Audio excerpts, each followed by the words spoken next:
Este video cubre la forma en que los prejuicios implícitos y el racismo estructural afectan los servicios de protección infantil y la presentación de informes y contribuyendo a las disparidades.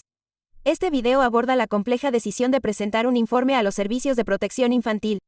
El momento de 5 minutos por la justicia racial es un marco de enseñanza para promover la equidad en salud y la justicia racial en la educación médica. El marco se basa en un enfoque de 5 pasos que analiza los contextos clínicos y de aprendizaje, el estándar actual de un diagnóstico o tratamiento médico, las raíces históricas y el sesgo de ese estándar, las contribuciones a las disparidades en salud y los pasos a seguir para promover la equidad en salud. Este marco ofrece a los educadores una manera estructurada de hablar sobre este tema de manera concisa en escenarios clínicos comunes. Al final de este video, podrá describir cómo el prejuicio racial conduce a disparidades en el reconocimiento y denuncia del maltrato infantil, y aplicar una lista de verificación de preguntas para promover una consideración más deliberada y objetiva para los informes a los servicios de protección infantil.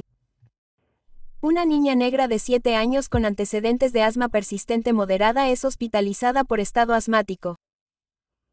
Esta es su tercera admisión en los últimos 12 meses y ha faltado varias semanas a la escuela debido a sus síntomas de asma. Durante la última hospitalización, le recetaron un inhalador de fluticasona, pero no pudo surtir la receta. Su familia comparte apartamento con otra pareja que fuma cigarrillos. Hay moho en el dormitorio de la familia debido a una fuga de agua anterior.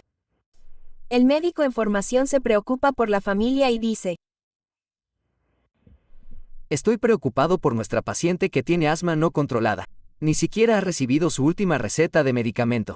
¿Cree que debemos considerar negligencia médica en este caso? Este es un escenario común. ¿Cómo afectan el racismo estructural y los prejuicios implícitos la atención al paciente aquí? Estas conversaciones son difíciles de tener.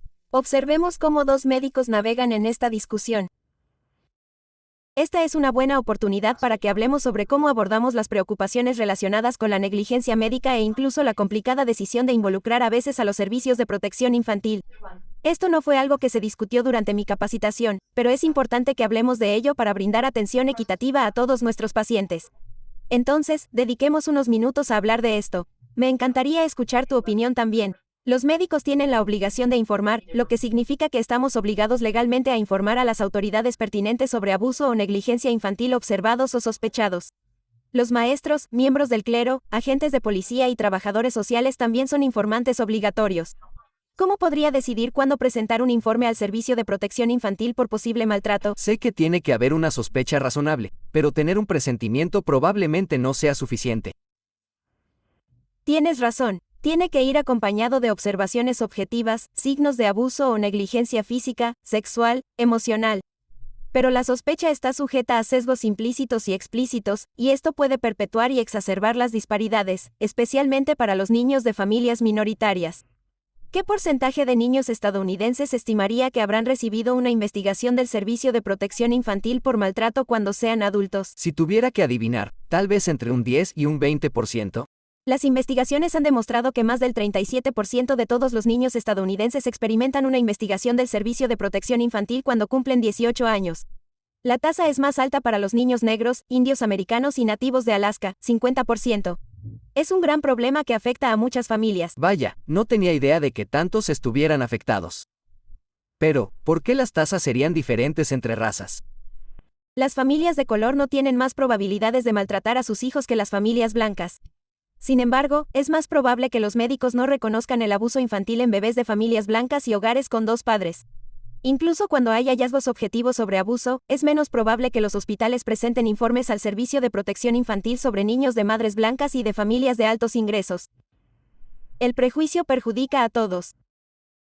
No tenía ni idea. Cada vez que veo que se presenta un informe del Servicio de Protección Infantil, asumo que proviene de buenas intenciones. El sesgo existe incluso cuando tenemos buenas intenciones en forma de sesgo implícito. Ocurre de forma automática e involuntaria, pero afecta nuestras decisiones y acciones. Pero el sesgo implícito por sí solo no puede explicar por completo las disparidades raciales en los informes sobre el maltrato infantil. Uno de los mayores riesgos de ser denunciado por maltrato infantil es la pobreza. La pobreza es un factor de riesgo que interfiere con la capacidad de los padres para cuidar a sus hijos. Restringe el acceso a las necesidades básicas, vivienda, alimentación, atención médica, y el estrés de esto puede afectar la capacidad de crianza.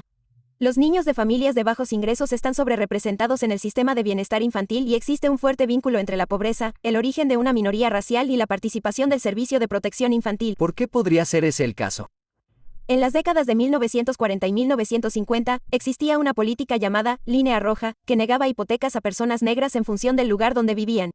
El gobierno marcó en rojo estos vecindarios, que en su mayoría tenían residentes negros y los consideraba demasiado riesgosos para invertir.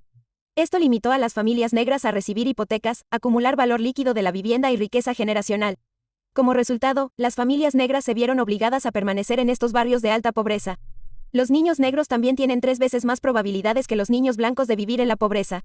Estas áreas también tienen tasas más altas de vigilancia policial o de servicios sociales. Esto da como resultado que las familias interactúen con mayor frecuencia con los denunciantes obligatorios, lo que contribuye a tasas más altas de denuncias.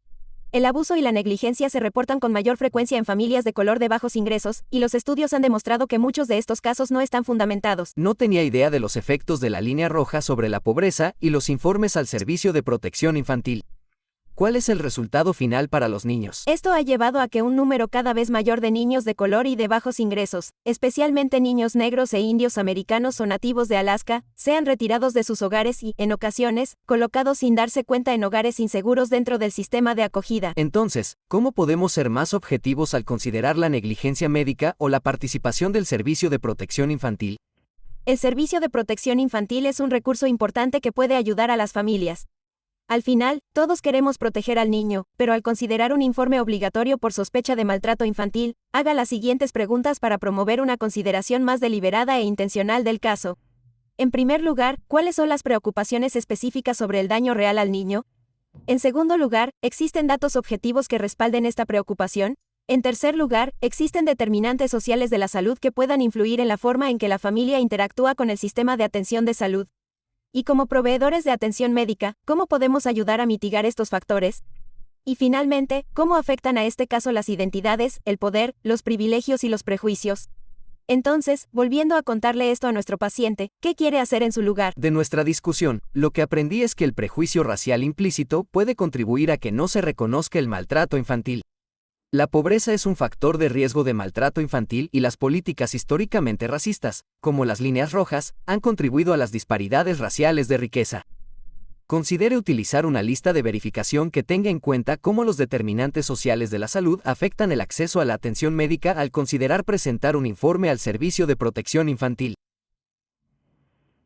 Recomiendo que le preguntemos un poco más a la familia sobre lo que está pasando en casa y en el trabajo y veamos si nuestro equipo o trabajador social puede brindar algún recurso. Estoy de acuerdo, vayamos a verlos juntos. Para obtener más información sobre el momento de 5 minutos por la justicia racial y otros recursos de equidad en salud, visite 5mmracialjustice.stanford.edu.